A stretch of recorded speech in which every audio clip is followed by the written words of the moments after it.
Hello everybody, welcome back. Today as well we have got you another video. In this video I'll show you how you can simply go ahead and post on Reddit mobile. But before that, please do make sure to like our video, subscribe our channel, and without any further delay, now we'll simply start our video.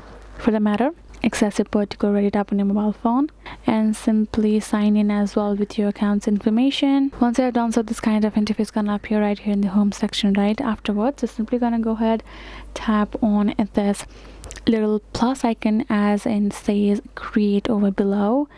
Once you have tapped on it, now we're going to find this kind of interface where you can simply write it down any text, and you have seen this, like this icon will simply let you attach a link, and then you can cross this out, and this icon will let you attach a photo right over there in your Reddit, and this will simply let you attach a video file for you, or you can go back and simply tap on this icon, and now you can have this poll, and in 2 days you can create a poll as well.